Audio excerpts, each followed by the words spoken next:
right, so today we are joined by Miles Sorel from Terraforma. And Miles, you want to introduce yourself and tell us a bit what you're about, what Terraforma is all about? Sure. Yeah. Obviously, I'm Miles Sorel. I've worked in the ag business for about 10 years. I co-founded Terraforma with Cooper Scarborough. We are a focused biological company. We work particularly in soil health, but we do a bit of consultative services around building soil health on farms, typically on conventional settings, kind of helping to reduce synthetic inputs and chemical usage.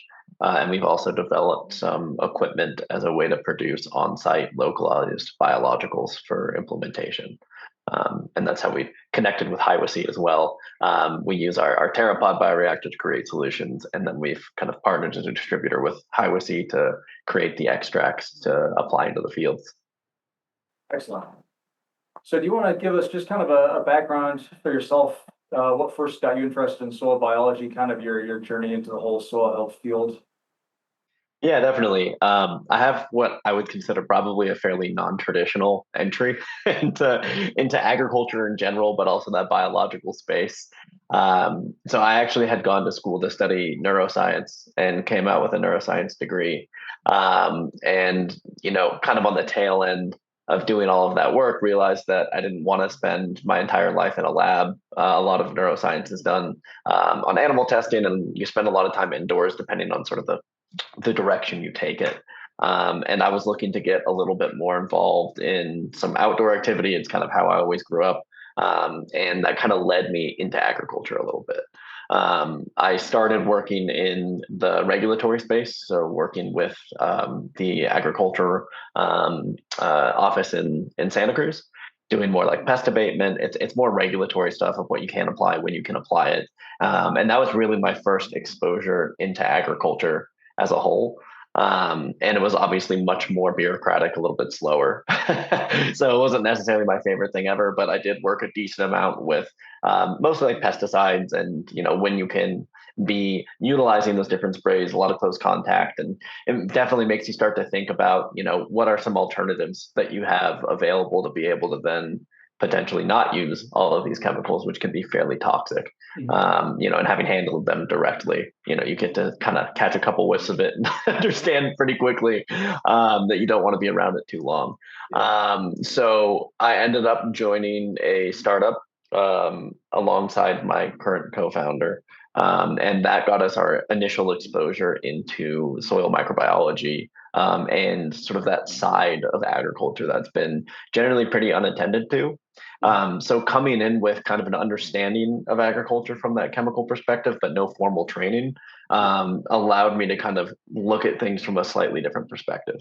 Luckily, I was able to leverage a lot of that like neuroscience background and biology background that I have to pick up like soil science and soil microbiology very, very quickly. So it's a lot of reading white papers, doing experiments on our own, and just trying to pick that up very quickly.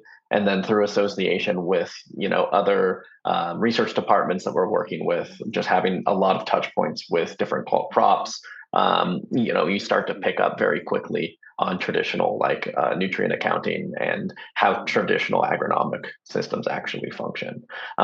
We got that initial kind of start with the Soil Food Web. That was our base board. And it's a great like educational tool that we were able to then kind of apply and learn and build on top of. And then we've kind of taken that baseline education, learned a whole lot trying to implement, and have taken that our own direction. We ended up having a bit of a falling out with the company we were with. And then we started Terraforma as a way to kind of meet farmers in the middle and try to take the time to build up a better understanding, a more productive understanding of soil microbiology, what it's capable of, and how it can work with growers more than anything else.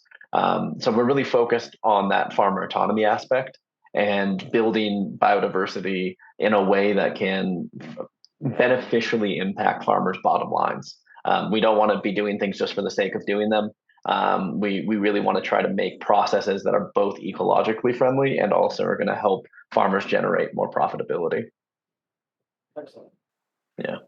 So what kind of got you from that? I guess probably starting in some of the consultant space. Mhm. moving more towards, designing the TerraPod, and then what kind of principles is it designed around? How does it function? You want to give us kind of the skinny on that? Yeah, definitely. Yeah, so that's exactly right. We started everything consultatively. Our company is completely bootstrapped, so we don't have outside funding coming in. So we started with implementing concepts, usually compost-driven biologicals on site on the farm, working with compost extracts, that type of system. And we found fairly quickly that you hit a threshold at a certain point of production. So if you're producing very large quantities of really high quality material, it becomes very difficult to source all of those materials and do it in a cost effective way. So we found a need to find something that was a smaller solution where we could produce a high quality, microbially diverse product and then apply that over a much larger area from a smaller system. Otherwise, the scalability of something like this becomes very difficult. There's also quite a lot of work that goes into making huge compost piles. It's like really high precision, and the need for quality control is immense when we're talking about balancing like the airflow, the moisture content, the feedstocks that go in, getting the right inoculums into place. Balancing all those factors and across multiple projects can become really difficult. There's a significant skill and experience component towards composting and building these types of solutions. And there's only so many people that are capable of it coming in and doing that right the first time.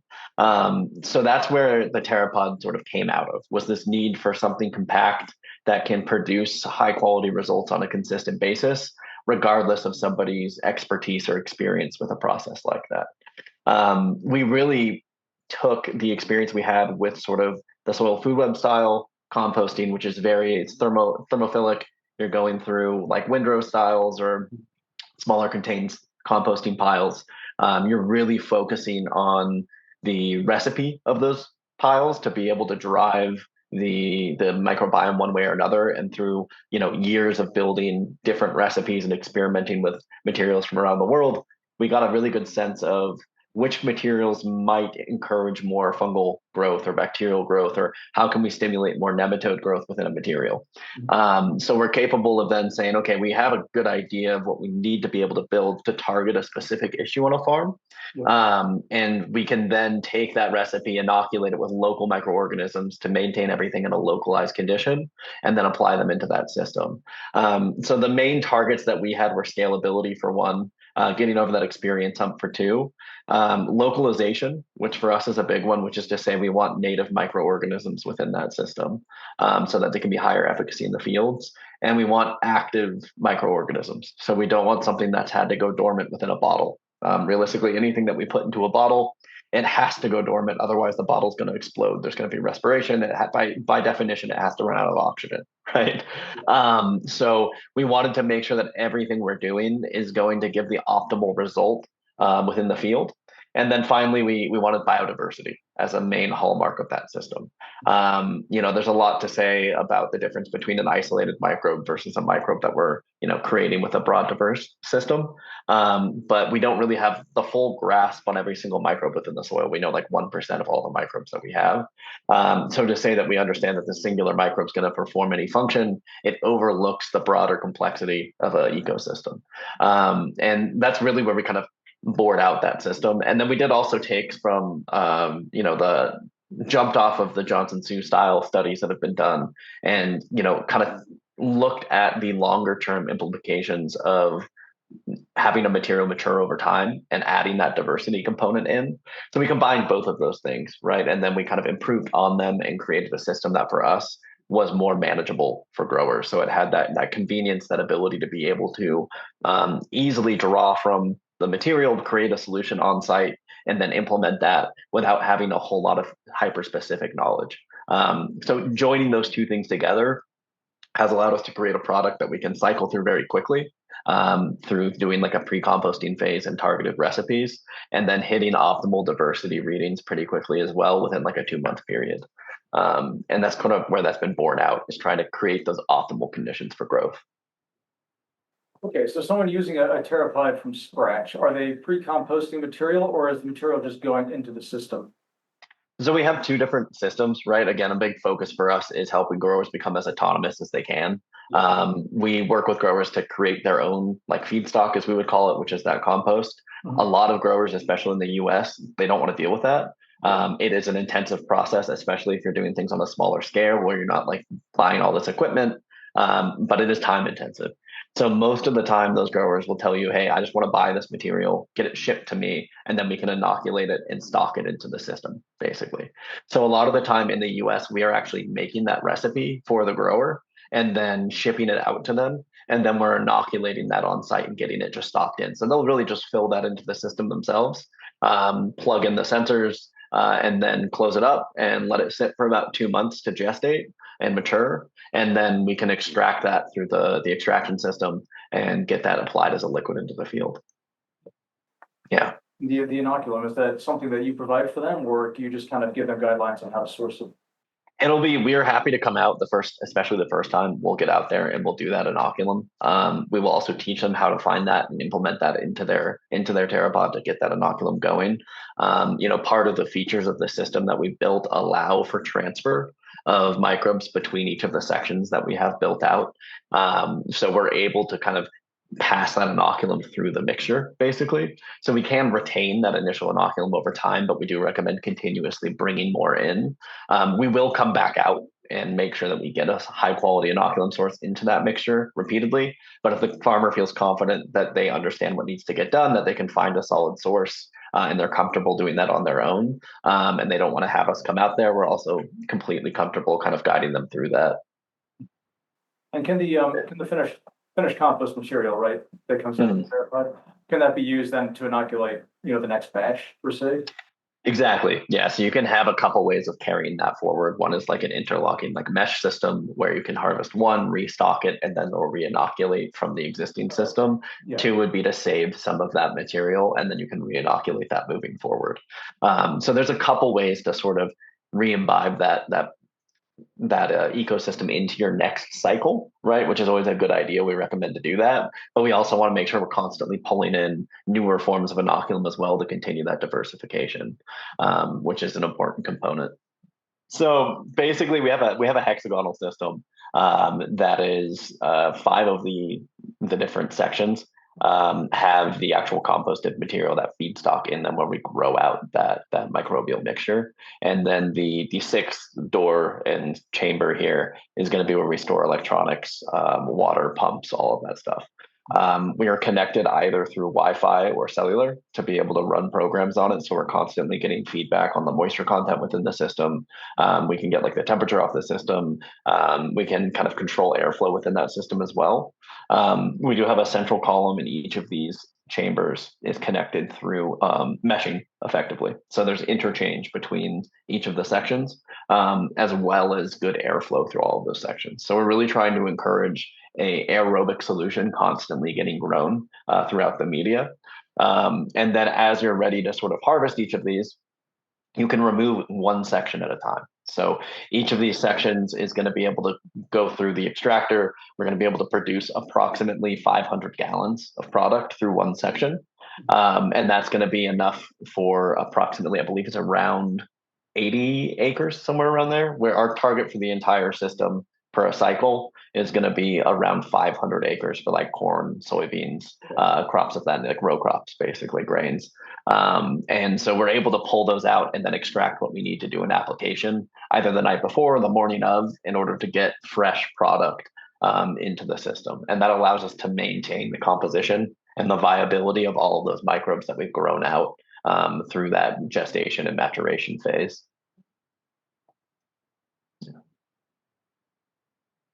So within a rough percentage, the literature that you have, you're pretty specific microorganisms that you've listed down. So you're Mhm. able to analyze kind of in real time to make sure that you're getting all of those, or do you run tests afterwards and that's what we're consistently seeing? Or that's part Yeah, of the so population process? yeah, every project is going to actually have a different profile of microbes, right?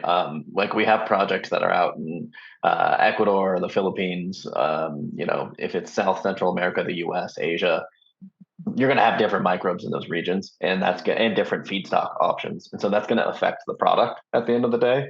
But even within the U.S., right, my clients in Illinois and Iowa are going to have different products. Even within Iowa, you might have different outputs because every single system is producing its own microbiome and it's using its own inoculum. So the idea is to try to create something extremely targeted. Now, we do see a lot of overlap in that functionality, right? So you might not have the exact same species all the time, but you will have repetitions of the same function within groups of those microbes. So, like phosphorus solubilization or nutrient solubilization in general, like nitrogen fixing, biocontrols, you find trichoderma in all of these systems, right? And so we're able to do a genetic test on the finished product and solid to be able to understand what that composition is made out of, and then we can kind of track, and this is how we understand when are we getting peak biodiversity, right? We were able to run tests on pulling samples every month and seeing where we get that optimal biodiversity mark. And then that allows us to establish, okay, we really want to try to harvest this between like 2 to 6 months is a good window to hit that optimal biodiversity peak within that system. And then, there's a lot of microbes. The ones that we list are the ones that we have known functionalities for. They're more common microbes. We have hundreds and hundreds and hundreds of them that just don't really have much of a record, right? Like we know what the genus and species is, but like we don't really have like a descriptive functional capacity of those microbes. And again, it's just a lack of scientific literature at this point to fully describe them. So from that perspective, there's a lot of work to be done there, but also that's where we look at all of this entire complement of these different microbes and how they work together and say, who are we to say that every single farm needs Bacillus subtilis and that's all they need, right? It's a much more complex system than that. Yeah. Yeah. So if you were explaining this to someone who's completely new to the whole concept of biology, how would you explain the roles of the different microbes in soil health, plant health, what kind of results they can expect to see by adding, these microbes into the soil? Yeah, there's a broad spectrum of function, and it's really hard to prescribe one function to any one like microbe or group. Really, at the end of the day, most of these microbes are going to have multiple functions, right? They might solubilize, they might also be a pathogen at the same time. They might, fix nitrogen as well as break down organic matter. There's a lot of overlapping function, and as these communities interact with each other, that function shifts and changes, right? They're going to influence and impact the output of an individual microorganism based on the community structure within that like microcosm of the soil, right? However, generally speaking, bacteria tend to help break down more readily accessible food sources. So sugars, they're able to get plant exudates that are mostly sugar based, right? And they're going to be able to help perform functions regarding like solubilization of nutrients off of like plant soil colloids. They're going to help with fixing nitrogen from either free living or rhizobia. They're going to help produce like smaller glues that help hold together soil particles, right? They help to build structure within that system. And fundamentally, just as a chunk of biomass within that soil, the act of those bacteria getting eaten by upper level predators like amoeba and flagellates and nematodes releases a lot of that nutrition back into the soil. So, just having that group of bacteria within that system isn't necessarily enough to supply what the plant needs. You also have to build out the higher levels of that ecosystem to actually make that available to the plant in a meaningful way. And then fungi serve quite a few different functions, right? They can produce like compounds that can compete with bacteria or other fungi, right? Penicillium's a great example. Penicillium produces penicillin, which is a natural like bacteria inside antibacterial. So that can out-compete bacteria within a system. They also tend to add more structure. They tie together all of those small microaggregates that the bacteria form, and they kind of loop those together with long strands of hypha. And then they help to interconnect plants and soil so they can move resources from one part of a soil to another. They can help communicate between plants. There's a whole bunch of just wild functionality.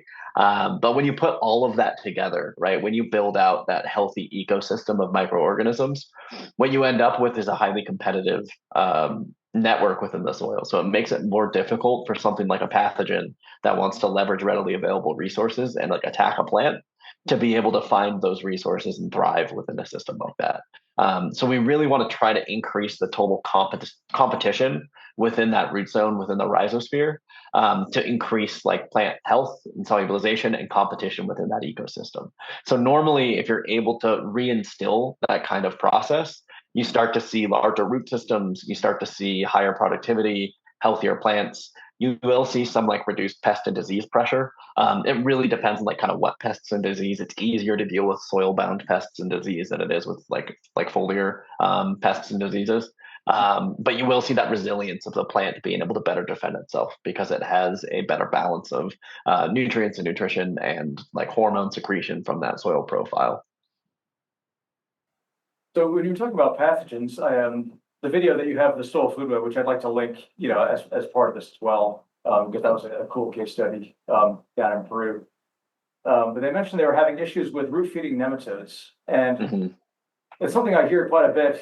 For instance, in the potato industry, they fumigate the soil to get rid of the plant feeding nematodes because their crop is grown in the soil. So increasing overall biology will just increase the competition level to where all of the different kinds of beneficial nematodes will tend to outcompete the other ones, even if their food supply is a little bit different, they're not feeding on the roots. Yeah, there's a couple of factors happening there, right? And this is true in like bananas as well, as the grapes and a lot of like crops that we grow in the U.S. Root feeding nematodes are a big problem everywhere, but there's physical occlusion, right? So if you have bacteria and fungi and beneficial nematodes that eat bacteria and the fungi within that system, they're going to physically block root feeding nematodes from being able to access that root, right? So that physical barrier of occlusion is a really important one.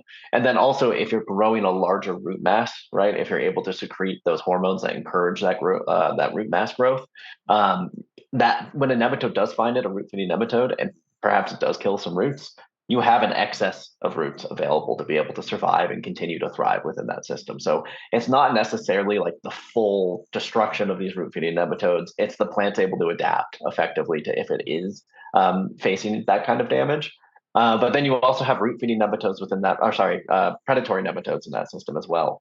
And those nematodes do consume root feeding nematodes as well as bacterial and fungal feeding. But that level of predation, building out even higher levels of that trophic ecosystem, allow for control and consumption of those root feeding nematodes as well. There are also fungi that will trap and consume root feeding nematodes, and they're relatively targeted because they tend to grow in the rhizosphere near where those nematodes want to be.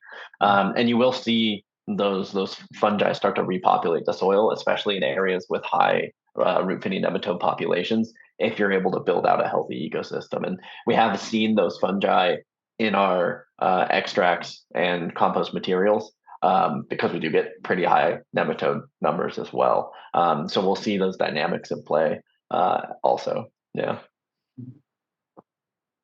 So it's really about building out the ecosystem and then letting the biology perform the functions rather than trying to control it and manipulate it with a lot of targeted micro doses of specific organisms.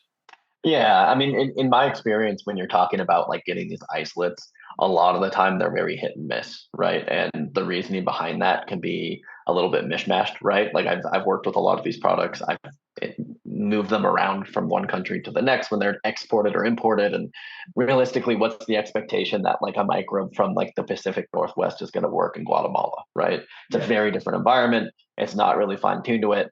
All of these products are dormant. They're coming into a system they're not really acclimated to. So you don't see a huge success rate with those products. So when we do consider those types of isolates, usually we're trying to find local species with a specific function that we think is going to be really valuable, and then propagating that specific species in an isolated system to be used within the same region that it's getting isolated from. And I think that's kind of that future of that isolate style propagation. And then reactivating it, finding ways to make it like metabolically active again before applying it. So that it comes in with a better chance of survival and kind of making that product work. But generally, like kind of taking another step back from that, is it the right approach to even be kind of pumping these isolates into that system? Arguably, and there's not a ton of science backing this right now. This is just where my brain is at with this and kind of my philosophy around this is, what is the benefit of pumping all of these isolated microbes into the system, right? There is a fixed amount of space in the soil, a fixed amount of resources to be leveraged. So if we're trying to massively increase one single microbe into the system, there's a necessity to push something else out potentially, right? Unless your soil is so dead that it can just accept everything, right? You are going to have to push something out and lower biodiversity to make space for this isolated microbe that serves a singular function typically. And is that the right way for us to think about that soil system? Is that resilient into the future, right? A lot of these products get applied and then die. So it's not my preferred way of doing this, right? I want to allow biodiversity to take hold, try to occupy as many of those ecological niches as we possibly can with effective native microbes to serve beneficial functions. Um, and then, there's some biocontrol stuff where it has to be a singular microbe and it can be sprayed above ground to help control some insect pests, and that can work a little bit better. But yeah, generally biodiversity is the way to go. And then what do you think also that the environment of being cultivated in a compost material, which is fairly similar to the soil, in kind of a solid, aerobic, somewhat moist environment. Does that make those microbes more adaptable to the soil and the soil application than something that was grown in a lab, maybe under perfect controlled conditions? Yeah, yes and no, a little bit. I mean, obviously, what you're saying is true. Like we're trying to replicate a soil-based condition as best we can within the region that it is to replicate some degree of temperature, some degree of like substrate, some degree of the natural inoculum coming in, and we want to replicate that as closely as we can to the soil system we're going to apply into, because we want to fundamentally grow out soil microbes to go into that soil system. Obviously compost is just a huge percentage organic. It's basically pure organic matter to an extent, right? There's some minerals and stuff, but it's all organic matter. It's all food. So we're able to control and grow out this massive proliferation of these microbes on that substrate, which allows us to have a higher concentration density of these microbes to go back into the soil. So it's an optimal sort of growth condition for that reason. There are some drawbacks in the sense of we're not going to have a root system within that system. So a microbe that requires root association is not going to be able to be grown out in a system like ours, right? So like we can't grow mycorrhizal fungi within our TerraPod. That has to be a separate system. And that can be a good way to kind of advocate for sometimes using these isolates to be able to help propagate something that is root specific. Yeah. But generally, most like bacteria, fungi that are going to associate with a plant root are also going to be able to live freely within organic matter. So it is a great way to be able to produce that. When we're talking more about like the problem with these lab isolates, it's not that they're necessarily less likely to be able to like associate with a root or live in the soil. It's more that each of these microbes, I mean, just like a human, right? We have an immune system. We have an operating range that is like optimal, right? So like these microbes were grown in the tropics in the heat and high humidity, right? Maybe they're not, very high elevation. Maybe they're like coast level, right? Ocean level elevation. And so they're not going to do very well in like a mountainous region where it's colder, right? They have a certain range that they're going to be most effective. And so we have to be conscious of that when we're kind of like building out these programs with these isolate microbes, being very targeted with kind of this is the use case, right? We need soil like this and we need temperatures like this. And that's going to get you a much better result. So I hope to see moving forward with a lot of the isolate production, is that you'll be able to kind of get like a profile of where it's effective. And I think that'll help the efficacy of those products a lot. And so, yeah, it's just a different way of doing it. And I think fundamentally it kind of misses the point of like soil ecosystems at the end of the day. There could be a place for it if you're able to very targetedly say, what you can do with some genetic tests, like we need phosphorus solubilizers specifically in this area. But that doesn't necessarily mean the one you pick off the shelf is going to be the perfect fit or anything along those lines, right? You want a variety of phosphorus solubilizers, not just one of them. Excellent. So then you've created the compost product. You've got all those microbes in there. How then do you get it out into the soil? What's your methodology for applying those microbes into the soil?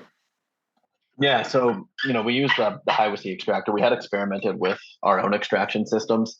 Again, we're looking for high flow rate, high flow through. And we had built like 2 or 3 iterations of an extractor we had used ourselves. Oops, I'm kind of forward there. And we were struggling a little bit with like the user interface side of it, especially coming into the United States. Like a lot of our overseas projects have a lot more manpower available, so we were able to kind of use a system that was a little bit more manpower driven. But coming to the States, people don't have time for that, right? Farmers tend to be like, siblings, father son types of duos. There isn't typically huge amounts of labor, and especially in like the Corn Belt in the Midwest. And so we needed something very plug and play. So we got into the Hiwassee system because it's a very nice fit for our system. We designed the TerraPod to be able to have an extractable section that can easily drop into an extractor. And the Hiwassee has a nice hopper that we can basically just lift our section out of and open the base and drop all of that material directly into the extraction system. And then you just hit a button and you get the extract running through. So we're able to kind of use that auger-based system to be able to dose out exactly how much material we need at a given time. If a grower only needs to do 20 acres that day, they can produce enough for 20 acres, right? We do about 5 gallons an acre in corn and soy typically. So, if you're doing 20 acres, you're going to be doing about 100 gallons, right? And so you can just hit the button, let it run, figure that out, and have it go. Or if you need to do a whole quadrant, you can let it run for about like 40 minutes to get the entire or the whole sectional. You can run about 40 minutes to get that section out. Once in liquid form, all of this is filtered down to about 400 microns, which is around 40 mesh, which will allow us to not clog most sprayers if we pull filters. Ideally, we're trying to inject this at planting as oftenly as we can. Not every grower has that capacity, so we have a couple of backups, right, for ease of access. Ideally, when you plant, you're injecting this liquid. If you can't, then we're trying to do Y drops so that we can get a more targeted dose right over the root zone. We want all of this biology to get right into that root zone as best we can so it can associate with that root system and start doing its work immediately. If we can't do Y drops, then our kind of like last backup is to inject it directly into a pivot irrigation system. Obviously, it's not very targeted. You get more of a spread, but it does allow us to have a very low cost and easy implementation structure. So we do have quite a few people that just go with that injection strategy, at least as a final backup. And if that is available, you also have the ability to kind of, we're on a 2-month minimum cultivation cycle. So, you can do an application to planting, and then you can do follow-up applications injected through irrigation pretty easily as well. And then what about for permanent crops in vineyards, orchards, that kind of thing? What's Yeah, it really depends on the cropping system and the available equipment. Usually we're doing so like for grapes, if you have small tractors that are driving between the vineyards, we can usually do like a drawn tote with a gravity fed system where we can just sort of gravity feed the extract directly onto the planting beds, basically. Ideally, we're not passing this through a ton of pumps, right? We want to keep that PSI lower. We want to allow those microbes to thrive and survive as much as possible. So that is a great way for us to be able to inject it there. We've also done injection into the irrigation system, but if you're talking about standard irrigation tape and drip tape, it has a much finer nozzle size. So we have to filter that product down significantly more than we'd like to. So instead of being at like 400 microns, we've got to filter down closer to like 100 or 80 microns. And you are going to start filtering out some of the beneficial nematodes and some of those higher level organisms. And you are losing more of that great particulate that you have when you go down to 400 microns that's able to kind of bring and like be kind of an anchor for a lot of that biology when you go into the soil. So it's not our favorite method of doing that, but you do get a lot of beneficial bacteria and like fulvic and humic acids and some fungal spores and smaller fungal hypha into that system. So it's a way to continue those applications over time. But generally, we prefer to try to get a drench into a permanent based system as best we can. So yeah, I'll share what I can in terms of like work we've done and kind of how this has impacted things. I've got up some cool pictures and stuff. I'm going to have a variety of like availability to share things basically, right? All of these clients are private. We do have some more public like trials going on right now, but they're not completed yet. So I can't share everything to the point of like, the scatter plots that we've done, but we have done like, a lot of these trials are controlled treatment trials over pretty large hectareages. And we've been pretty pretty actively evaluating them with like full, white papers, but produced internally for these teams. Um, so to start, we can kind of look at a grape study we did. This is what we did over 3 years. This is the video you've referenced where we kind of come through and made a little bit of like a mini documentary on this, where you can get a lot more of this information directly from the farmer's mouth and some of the workers there as well. Kind of the highlights of this is a grape plantation in Peru. They do table grapes. It's not wine grapes. They have about like 95% sandy soil. They don't get a lot of rains, like 200 millimeters a year, but they do have good access to water. It's just very calcareous. So they have like high pH, like 95% sand. So you can imagine the conditions they're in as a conventional farm is you're putting a lot of salts in the soil. There's not a lot of area for it to go. It's really high pH. And basically they had acquired this farm, and within a couple of years, productivity was falling off really steeply. They had done new plantings. They had some good yields at first, and then kind of steeply fell off, especially like a heavy El Nino year, which we think might have brought a lot of that like salt back up into the soil profile, and kind of wreaked a lot of havoc on their system. So we came in and started working with them on creating biological solutions to implement, helping them with things like composting, as well as a variety of other like soil health based practices.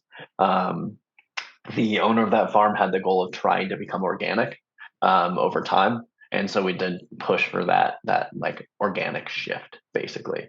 But within the first like year or two, we were able to see really significant increases in like bacterial activity and average biodiversity and fungal activity within the soil. We were able to start bringing that back along.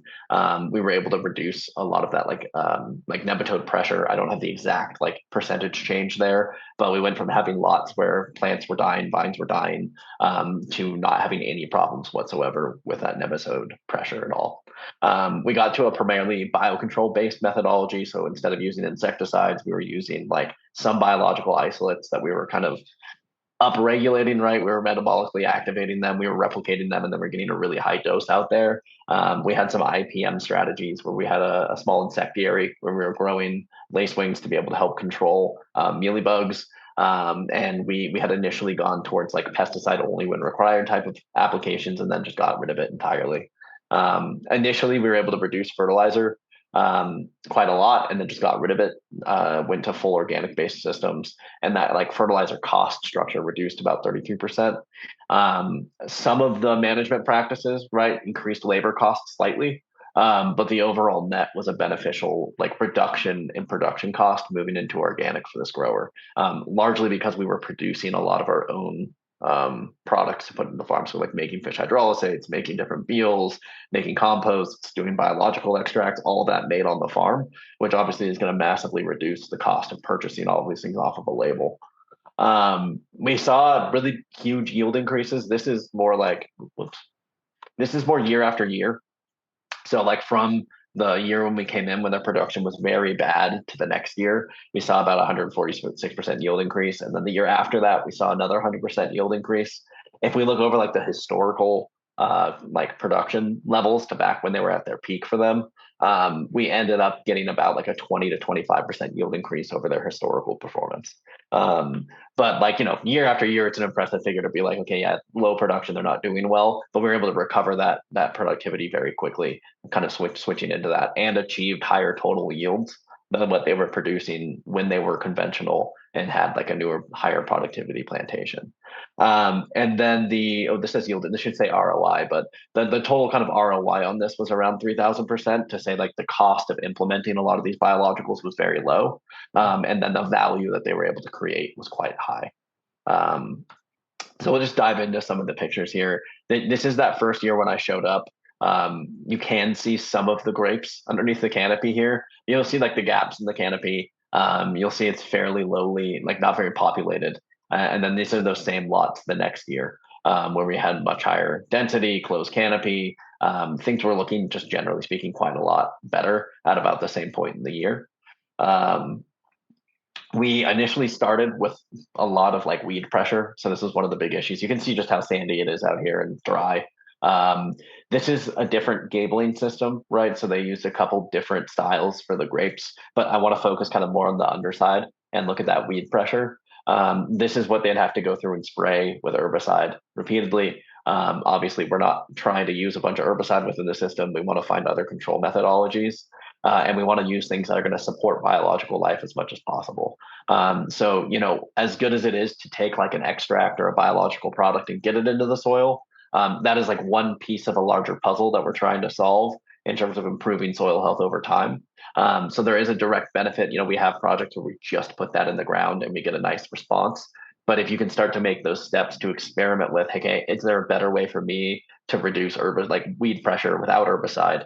That can go a long way to also increasing the health of that soil, the microbial activity in that soil. So this is sort of what these lots looked like initially. We started experimenting with putting mulches on the surface, and that was working to like reduce the weed pressure, and we didn't have to go and put a bunch of herbicide down, but it was costly and difficult to get that out there. We were using sugarcane waste to do this basically. So we were able to get this nice response out of it, reduce the herbicide. We could cover, the inoculums we were putting down with that, provide some carbon to increase the fungal biomass. But it was expensive. We had to do it repeatedly. It would degrade pretty quick. So we ended up looking at alternative strategies with like integrated cover planting. So we started putting crops underneath the grapevines. And these helped like fix nitrogen into the soil. They helped compete with the weeds. They provided more exudates to microbiology. They increased total diversity. We got some flowering species in there that allowed us to be able to attract more natural predators into that system, which helped us reduce the amount of insecticide that would be needed to be used. And so overall just helped us build out organic matter in that system and support like a larger microbial community as well as a larger diversity of those microbes. Eventually we got it to a point where we were even planting the center row. So you'll see we have like sweet potato, we have sun hemp, we have even marigold in there, which was part of that nematode control strategy. And then we've also planted this central area here to help reduce like dust kick-up, to help increase biodiversity within that system. And overall, we have like a pretty good effect of rebuilding the ecosystem this way. So we're supporting a lot more life. We're holding more moisture within the system. We're increasing natural predators within that system. And then we've got a much more biologically active soil and a higher carbon ecosystem. This is just a picture of one of the like kind of beds that we had. You can kind of see how the root structures interact here. So you'll see the sweet potato was planted here, and you'll see like the actual rhizome of the sweet potato in there. And so we'll get basically like the sweet potato that'll grow and form, and then it'll start to break down and degrade.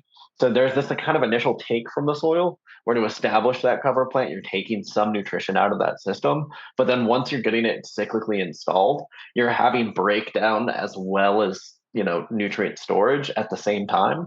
So you're getting like release of nutrients as well as absorption of nutrients, and you get to a place where it's stable and then increasing the total kind of production capacity of that system. And you'll also see that it's kind of just integrated in with the grape roots. So there's kind of this larger grape root structure, and the sweet potato is kind of integrated into that. So the total competition for resources isn't all that steep once we were able to kind of integrate those together, which was something that we found really interesting. We did eventually also get animals into that system. This didn't have like a huge cost benefit for them, really. It was kind of neutral, right? Whether it was labor or having a bunch of sheep. But there was meat from the sheep and stuff. The owner enjoyed having them more than anything else. But it is like another way to kind of diversify revenue streams. But they could come in, they could eat some of the cover plants and keep them controlled.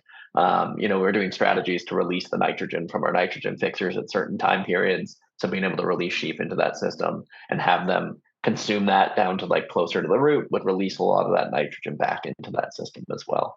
And these sheep in particular couldn't quite reach the grapes or the leaves.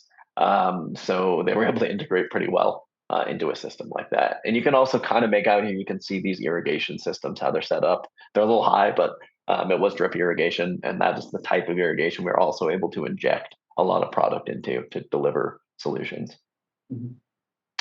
Do you have any questions on those grapes before I move on? Because I got a couple more examples.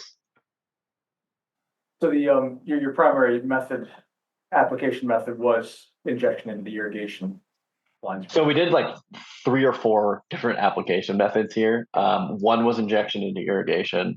One was that tow behind system that was gravity fed. So we'd basically tow like a 250-gallon tote behind a small tractor, and then we'd gravity feed off tubes onto the row right near the root zone. We also did foliar sprays a lot. So they were doing a lot of foliar biological sprays where they'd have like an atomizer. They not quite an atomizer, but a spray they coat the leaves with, basically. And then we were injecting other products like fish hydrolysates. We made like different like nutrient mixes that we made that were organic. We would inject all of that through the irrigation system as well. It's very convenient to do it that way, obviously, right? Very low cost. Yeah. Yeah. Um, so checking bananas, we have a couple different banana projects ongoing, but this is one that we've been running with for about 8 or 9 years now. It's about 200 hectares. We were able to see, again, big root mass increases. This is pretty typical to see when you're working with microbiology. If you have a good product, you tend to see a much larger root proliferation because of the association with those microbes. Sorry, even on a permanent, I assume a banana tree is as much of a permanent crop as anything else.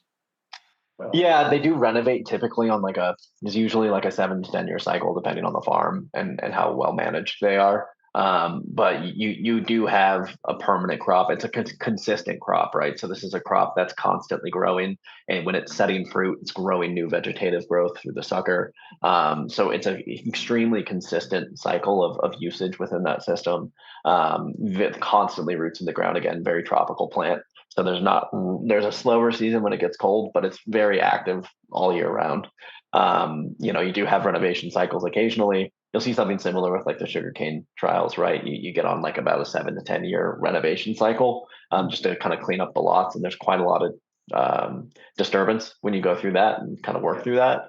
That said, you are in a system where this is more drenched, or we're injecting it through an overground irrigation system. So again, trying to find that fit for what is the most economical for this system and this grower specifically, and then how do we like best provide that material with the best dosage out there. We're doing in this system, the TerraPod's going to do smaller acreage. I'm in hectares, and this is a farm that's out of the country, so it's in hectares, but it's about 50, 100 hectares per TerraPod on this, because we're doing applications constantly throughout the whole year. Whereas in like a corn or a soy, it's going to be more reduced, so we're getting a lot higher dosages out there. But you'll also see this big root feeding nematode population drop. This we were able to actually track. Bananas are extremely susceptible to about 3 or 4 species of nematodes, and it's a big problem. So, getting biology out into that system, improving the soil, gave a huge reduction in those root feeding nematode pressure. We also saw leaf nutrient content spike up kind of across the board. So depending on which nutrient, it was between like a 1 to 13% increase in leaf concentration. This is an organic farm, but we did manage to reduce their fertilizer input by about 25% with a very similar, if not higher, output. And then we also decreased their costs significantly. But again, that kind of comes off the back of producing a lot of like compost and inputs for them on site. So the cost structure is lower, right? We did see some like about a 2.5% yield increase over about like a 1 to 2 year study. And the ROI on that was around like 360%. Again, it's more intensive. We're putting a lot more product in, but you're still seeing these large increases. We're still working with this farm, and they've done a really good job of continuing to implement these practices and support them. And they're the most productive they've ever been at this point, at like the lowest input cost they've ever had, which is really great to see. This is just a good example of a younger banana plant that we did some trials with, where we treated one with biology and one without. Otherwise, they received standard treatment, right? So this isn't like this got nothing and this got biology. It was biology and standard and biology and like SOP, basically. And we pulled these out of the soil the exact same way. And you can see the difference, right? Auxiliary roots are about like twice as dense. The fine feeder roots are massively improved. And we did do genetic testing on both of these plants and the soil around their root system. And what we could find was a much higher, what's the word I'm looking for? Secretion of hormones into the soil around the amended with biology treatment. So you're seeing like more auxins, gibberellins, cytokinins that are responsible for like root differentiation and growth. So you're getting this huge support to that plant, basically. And it, as you know, more roots, more absorption area. This is an organic farm, but in a conventional farm, getting more roots also means that you're going to absorb more fertilizer you put down, have less waste. So that all kind of ties together quite well. And then this is just kind of like a picture of how this is getting supported. Um, this is just a large composting facility where we're making a lot of like those inputs into the banana farm. You can kind of see in the background here. And so this is part of how we're able to kind of help reduce some of that cost, right? If you're importing organic inputs versus making your own organic inputs, you're obviously going to have a much lower cost structure if you're making your own inputs, right? So we're getting a higher quality input at the end of the day, and then supplying a lot of that nutrition to them through something that we can create on site. And then we're optimizing that release of nutrition and the cycling of what's available in their soil already through that microbial component. Sugarcane, I have a ton of data here. I can't share it all. Some it's like private. I want to respect like their company, but they're doing really good work here. This is a larger conventional farm, like 40,000 hectares. It's very large. And we've been working with them for around 5 years. We have seen like, especially in areas that are inflicted with like a fusarium or an issue, massive increases in root biomass and health. We've helped them reduce their fertilizer usage around like 12% based on certain metrics that we can identify. And then we have seen between like 3 to 8% yield increases depending on the implementation. So if it's like a new renovated lot where they're planting again, we can get right into the root zone with product. And that gives us a better response where we're getting more like 8% yield increases. If we're injecting through overhead irrigation systems where it's less targeted, we're looking at more like a 3% yield increase. And we've been working with them to improve the implementation and like the dosage to be able to get to a better response. But still, for an area where we're applying through overhead irrigation, getting a solid like 3% yield increase is a very good response. And then in bad years where things have been hard, where there's drought or there's issues, we tend to see a much better performance from the lots that have been treated to the level of like, I think it was like 45% less like reduction of yield. So like if there's a drought, you're right, you might have a 70% reduction in yield in an untreated lot, and more like a 35% reduction in yield or like a 30% reduction in yield no treated. So when you get into those tough times, you really can see a huge benefit. But we're still hitting like a 6,000% return on investment at a 3 to 8% yield increase. And the reason for that is in sugarcane, we can apply a lot. We have about an 8-month application window where we can get out there and apply. And so we can maximize the output of the TerraPod really, really well.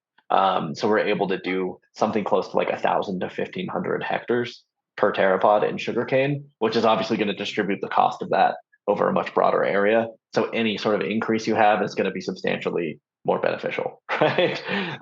And so like, but again, our return on investment that we look for the grower is usually in that like 200 to like 5,000% range. We really want to make sure a lot of that goes back into the grower's pocket, and that they're reaping the benefits of making these changes.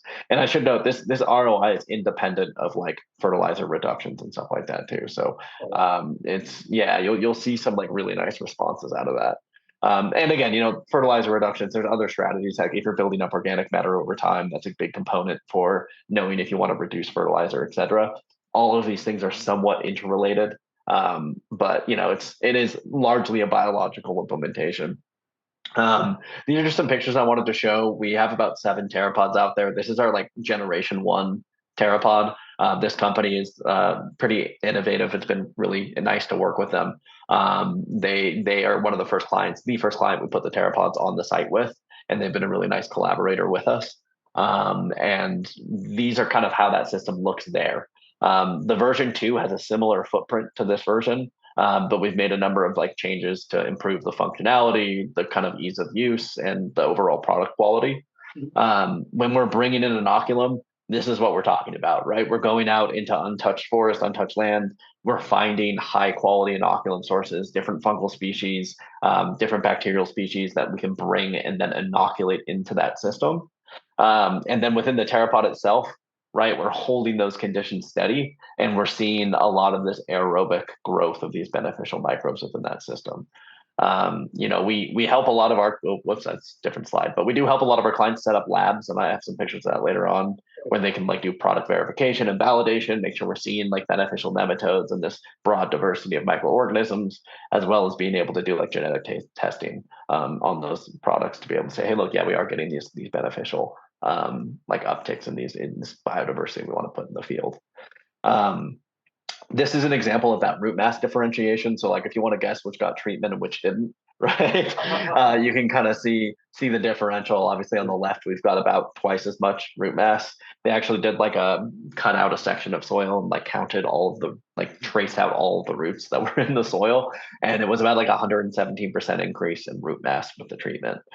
This area was an area that was suffering some disease pressure. So the differential there is going to be a little bit stronger. But still, that impact of being able to use biology to recover a root system is really, really powerful, especially over consecutive years where there's just that much more organic matter coming back into the soil. And then this is like an example. They started with this lab. They've since upgraded this lab numerous times. They have a huge capacity. This is a company where they're isolating their own microbes, making their own isolates to put back into the soil. They're working with a lab in Guatemala to do that. They've trained a lot of people on the microscope. They put a lot of like time and energy and research into this. So it's really, and this is like obviously a larger corporation. It's great to see them putting those investments into this type of process. This is sort of like, when we're looking for beneficial microorganisms, I just wanted to put up some slides to show, you can verify fungal growth, like you'll see in some of these different pictures, like beneficial protozoa within some of these products. You can see like predatory nematodes even within a lot of these products as well. So you can get this visual identification in terms of quality, and then you really have to go to the genetic level to look at like differentiation and like species diversity of these different microbes. But you'll be able to see all of this activity and growth and different forms of life within these types of solutions. And you can verify the quality of those different extracts and products as they're going into the soil, which is really great to see. And then generally, you can smell it too, like follow your nose. It's always a good ad. Did you want to touch on anything from the sugarcane? Yeah. Well, two things. First of all, what is that on the bottom right? These are just larger fungal spores. So I believe they may be like germinating mycorrhizal spores, but they're very large spores that are germinating. Yeah. Mm-hmm. And then with the sugarcane, have you gone through a cycle of, if I understand it right, after a certain length of time, they'll dig up the canes from the ground and then lay new canes down and get started from there, correct? Have you gone through one of those cycles yet with this client? Yeah, I mean, we haven't. So again, we've been working with them for 5 years, so we haven't gone from like start all the way through a normal cycle and like renovated them again. They're doing a lot of other things than just biologicals too, right? They're doing a lot of cultural practices and stuff like that they're testing out. So there's a ton of different lines of investigation happening there. But yeah, we've been close to it. When we started in some lots, run those for a couple of years, and then done those renovations. The renovations are obviously a really good point to be able to get like biology deeper into the soil right near the root zone, and do it very targeted. Yeah, and that's where we get that better jump in results usually, right? Where we're seeing like more of like an 8% response as opposed to a 3 is when we're able to get that directly into the soil profile a little bit more. And so yeah, it's good to be able to target those areas. And usually if you are a grower that's in like that kind of system, if you had to make a choice, right? Like the way we started with this farm was let's target renovation lots and then we can expand the program from there. Right. And normally you're going to get the most bang for your buck getting treatment on seed or on roots. So we want to try to target that first typically, and then try to get those follow-up applications lined up afterwards. Sugarcane is a super extractive crop, isn't it? Where you're It can be out of the soil over a period of time. Yeah, it can be fairly extractive. I mean, obviously it's very high biomass and you're pulling a lot of that off. Some of the changes we've worked with them on is like keeping a lot of that mulch in the field. So you have some of that carbon recycling through, but it can be really high volumes. So some of that does have to get pulled off occasionally. But it can be fairly extractive. Again, there's a lot that goes into putting like resources back into that soil, right? So like being able to put byproducts, we do a lot of composting with them too to put back out there. They do have they're still a conventional farm doing nutrients to go back into that system. This is not by any means organic. So you do have to it's a very managed crop. It's a fairly high input crop. And it grows very quickly, produces a lot of biomass. So it can be fairly extractive. A lot of growers will burn the crop to make it harvest easier as well, which is obviously going to burn off a huge portion of the carbon that you would put back into the soil. It's going to sterilize a lot of that soil as well. And so it makes it that much more important to like re-inoculate microbes into that system. But again, they've done a lot of work kind of with us to help reduce the amount of burning that they're doing as much as possible, trying to like machine harvest green, so that we can get a lot of that biomass back in the soil and maintain that life. And for sugar, the application is what mostly? In terms, it's like so we're mostly doing like liquid biological application, right? And we're doing a lot of that. Either okay, so there's a number of options here. We had to experiment a lot because the equipment didn't really exist to kind of do what we wanted to do, so we had to make a lot of modifications. But they can plant in a number of different ways. There's like a mechanical planting. There's more of like a hand done planting system. So we're either kind of like leaving the planting row open, which allows us to go through and apply with a sprayer, where we have like more of like a direct nozzle, and we can apply directly over the planter, like where we've made the planting beds and then plant and close. So that's one option. Another one is like when you have the automated one, we can spray the seed as it's getting deposited. So like from the seed getting like belted into the distribution, the planting system, we can spray it going in, which is another option there. And then we can also just inject it directly in overhead irrigation. So they have to water. They usually are using overhead irrigation sprinklers. There's a number of different systems, but you can basically just inject directly into that. So you're going to like their irrigation station and you're creating an injection pump to get all of that product in. We're usually trying to do like more of a suction based system so that we're not having to push super hard into like an active stream of, like thousands of gallons of water a minute. So yeah. Okay, good. All right. Let me move on. This is going to be a quick one here. We've obviously worked with like soybean and corn a lot. A lot of our corn clients have kind of just adopted their whole fields, so we don't have a ton of good comparison data. But we have worked with soybean, in the States as well as in Brazil, and just doing like 1 year of just extract, just compost extract in the soil, got just like a 1 year return of like 5%. We've seen returns up to as high as like 30% compared to like averages in the area and stuff.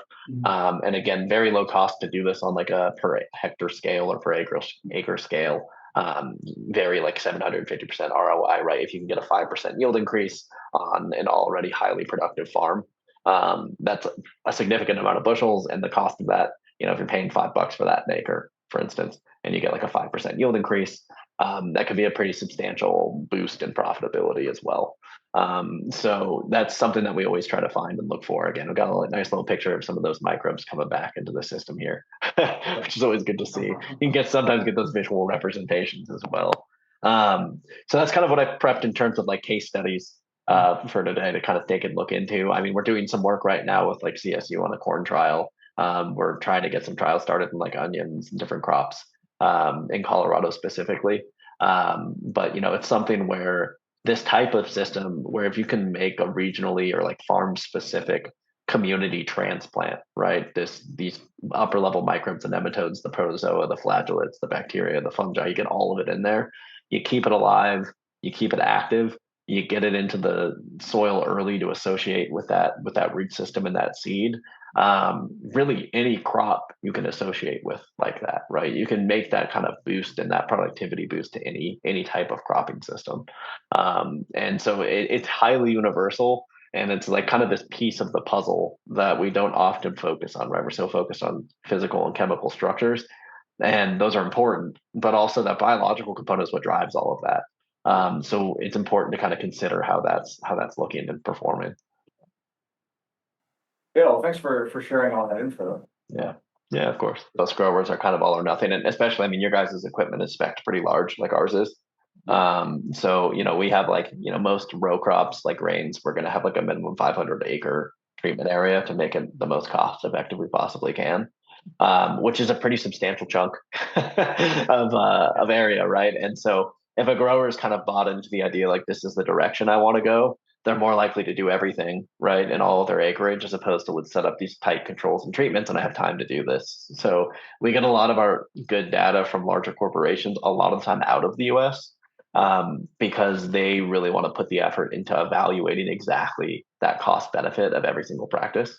And so you're able to set up these really tight control treatment studies. And again, like the sugarcane trials we were running were over 5,000 hectares of treatment and control which is huge, right, across different regions in Guatemala. So like we can't get those level of granular details. It's just doing that stuff's expensive and time consuming.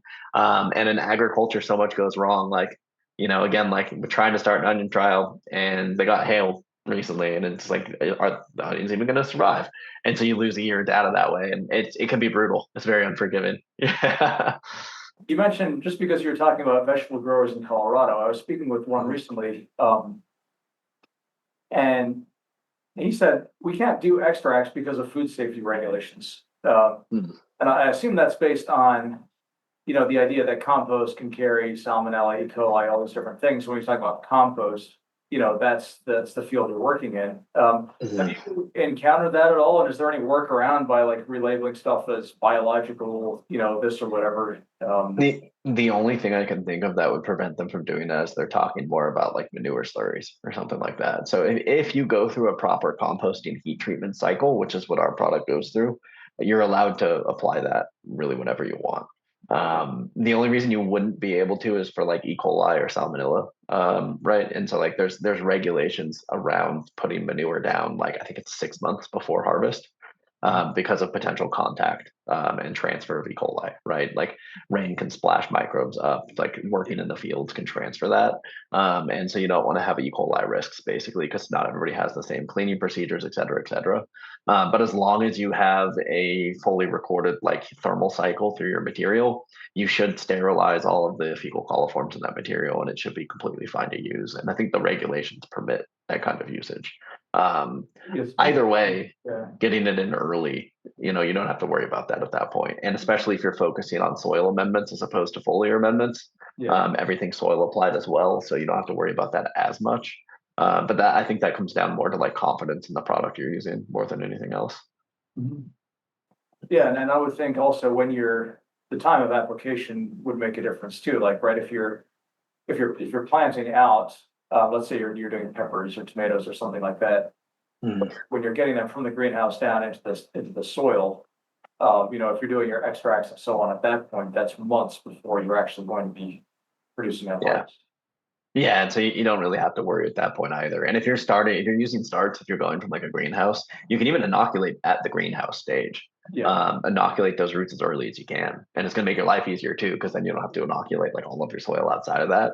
You can yeah. bring the plant, have that carry that in. So yeah, starting from that earlier time period is going to offset most of those types of regulations. But again, it should be fine to apply anytime if you made the product correctly. Well, it's cool. It's kind of leads us into the next question I had, just kind of a big picture question. So obviously you've been in this long enough. You're obviously well convinced of this yourself. You've been able to see it play out, and seen other large scale growers, buy into it. What's the best way of just getting this to gain more traction in agriculture more generally, maybe even specifically here in us? It seems like there's a huge education gap, just around even the fact that biology exists in soil. And it is Yeah. changing. I should say that it is changing, but what's the best way of you know making people more aware and aware of the results and the implications of managing biology more? Yeah, it is. It is a slow process. It's been a long time. Like again, starting like 10 years ago in this field, it's even to where we are today. It's a very, very different space, right? There's a lot more awareness. Pretty much any farmer you talk to has heard of biologicals, right? They're aware of them to some degree. Which 10 years ago, it wasn't even close to that, right? Like people had no idea what you're talking about. So it's come a long way already, which is one big thing. Now, one of the big problems is that it's come a long way in the mainstream in the form of a lot of like white labeled bottled products that don't always work. And Yeah, so you'll speak to a lot of growers that will say, oh, they see all biologicals as the same, right? Because the total educational background on that is there's the biology stuff, which try it. You might try one product and it doesn't work like you thought it would, or it didn't give you the immediate result you're looking for. And you say, okay, biology doesn't work. It's like a blanket coverage. And we get that a lot from people. If like, oh, I tried that, it doesn't do anything. It's all like snake oil or whatever. yeah, And so like educating between the differences of products, having products that are going to be like more risk like adverse and that offer a lot of upside and less downside. It's going to be a big piece of that. It's going to mostly be the sections of growers who are innovative and willing to try things, right? And then see that result and stick with it, that eventually are going to pass that along. But everything has to be financially like viable. We can't be selling on the premise of, well, carbon's good for the environment, right? Because like a lot of people just don't care. And at the end of the day, it's a business, right? And like I've worked with big and small growers, like large corporations that are like multinational and smaller ones. And the first thing that gets cut is sustainability initiatives when things get a little tighter. And so it needs to be a moneymaker. And it has to show that demonstrated benefit. And that's where we spend a lot of time is, okay, how do we make this something that can go mainstream because it's a financial must, right? Like if you don't do this, you're leaving money on the table. And we feel like we're there. We have that, right? We've demonstrated that repeatedly. And now it's just getting people to believe you. Just that next step down the line. But again, we do a lot of like outreach. We do a lot of we speak a lot at different events. We try to just get in touch with growers and share as much. I mean, as you could tell, like I'm pretty open kimono with our technology, with our process, with things that like work or our struggles and all of those things, because we want to be as open and educational with growers as we possibly can, and even hopefully connect those different growers that are curious about this type of thing together so they can share their experiences as well with each other, which is going to be it's a huge value add, right? So it's just a matter of being persistent, constantly going through trusted channels, working with universities who can third party test everything, working within like communities of growers who share information. And when they see something that works, they're willing to do that. We've started programs with our clients that have TerraPods to be able to use some of that product to be able to then give to other growers in the area. So like that way, like we have a grower in Burlington, Colorado, we can take some product from his TerraPods and we can apply it to 20 or 40 acres in somebody else's farm. So it lowers their like commitment to that system, right? They don't have to spend on all the equipment and do all this stuff to do 500 acres all at once. We can give them like, here's a sample, right? Try it. If you're in the region with somebody, we have a product. And that can help to build confidence too, right? That way they don't have to spend exorbitant amounts of money to buy equipment and do all this stuff, and they can just get the result and see for themselves. Really, we want to try to crack into your everyday conventional farmer, and we want to help them take that one step a little closer towards being a little bit more soil health conscious, right? If we can take the broad majority of growers in the US towards caring about soil biology even a little and like getting biology out there and starting that process, then we can also start to reduce some of that like fertilizer over application and waste. We can start to reduce some of that chemical usage, right? And so that's kind of like a small mid step moving forward. I think a lot of growers are really daunted by an entire regenerative program where you have all of these different things happening. It's very overwhelming, right? It's like go from a fully conventional system where you're monocropping like crazy and using all the chemicals to a full regenerative system. It's a huge learning curve. And that's one of the biggest issues.